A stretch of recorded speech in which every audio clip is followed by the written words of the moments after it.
Rivers and lakes are some of the best means to recreate and experience our beautiful country.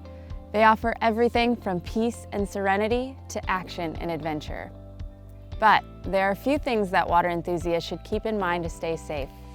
Whether you're an experienced boater taking out friends for the first time, or taking a guided trip, or interested in floating a river but don't know where to begin, here are some tips to keep you, your family, and friends safe on the water.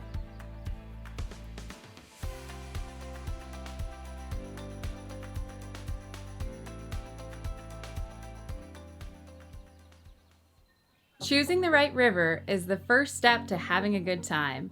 Talking to your local paddling shop, finding local paddling groups, or talking to experienced friends is a great place to start. If you're traveling or looking for rivers outside of your local area, online river databases like American Whitewater are also a great starting point.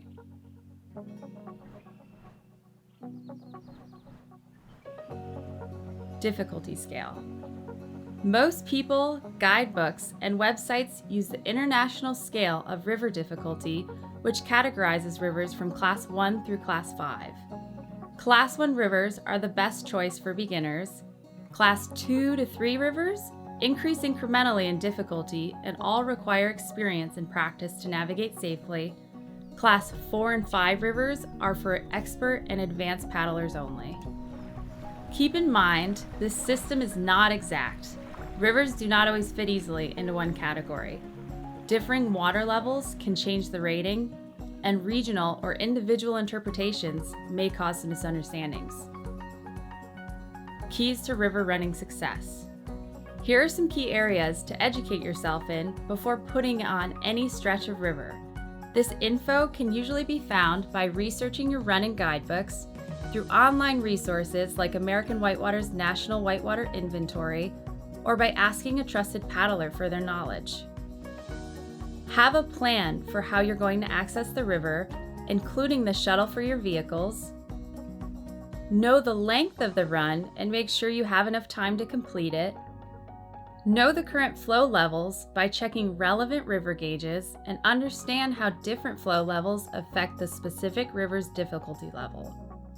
Figure out if the river is near a road or if it travels away from it, and understand that rivers in remote locations are usually far away from help, which compounds when a river flows through roadless areas. Determine if there are known hazards on the section you plan to paddle, things like a huge rapid, waterfall, or dam that are normally portaged.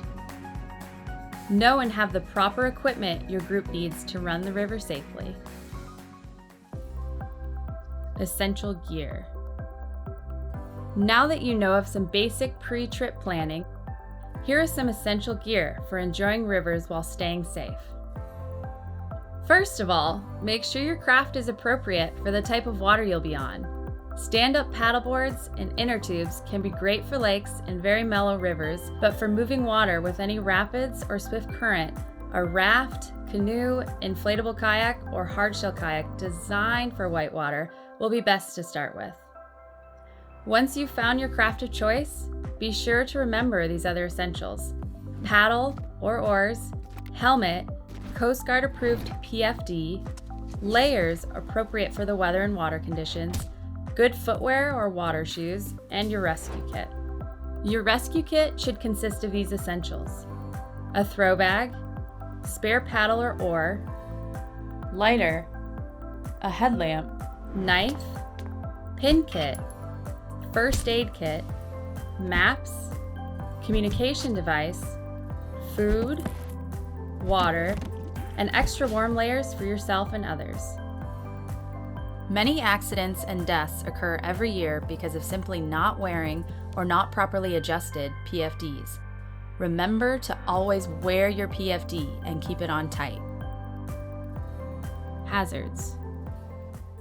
Here are some of the basic hazards that you should be aware of and look out for any time you're planning a trip or are on the river. Rocks can flip boats, pin boats, and they aren't fun to swim or dive into either. Sieves are generally 2 or more rocks which water can flow through, but people can't, causing a serious risk of entrapment or drowning if you get caught in one.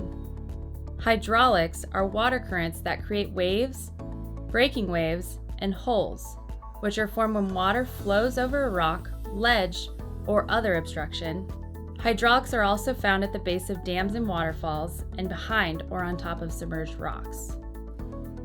Hydraulics in rivers, often referred to as simply whitewater, are part of what make rapids fun and exciting. But they can also pose a threat of flipping boats, and in some cases can be recirculating, which means boats and people can have a difficult time getting out of the hydraulic, or you can be submerged for a long period of time. Most all dams should be avoided and are generally marked with warning signs. However, some dams aren't marked, especially the most dangerous ones, low-head dams. Even very small ones should be avoided because it can be impossible to escape from the uniform hydraulic formed by them. Strainers or sweepers are one of the most common and dangerous hazards on the river. These are logs, branches, or entire trees that have fallen in or shifted from one place in the river to another. They are often found along the banks, but can also span across entire rivers.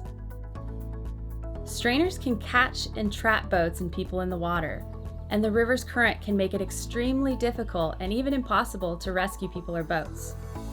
Remember that strainers can fall into or shift around the river daily, and you must be aware of and avoid them at all costs. Lastly, high water levels and flash floods can pose extreme threats to all rivers, even stretches that are normally a calm, relaxing flow. High water can drastically change the difficulty of rivers from easy to extremely difficult. High flows can also move trees, creating new strainer or sweeper hazards, and extremely high water can even change entire rapids, river channels, and move rocks around in the riverbed. With these basics in mind, you should be able to start planning a river trip for yourself. And share this video with your friends and family to help keep them safe while enjoying our beautiful waterways. Remember that it takes knowledge, practice, and experience to navigate rivers safely. No matter your skill level, it's always good to continue learning and educating others. Check out our other videos to learn more and consider taking a river rescue or swiftwater rescue course and become a leader on the water.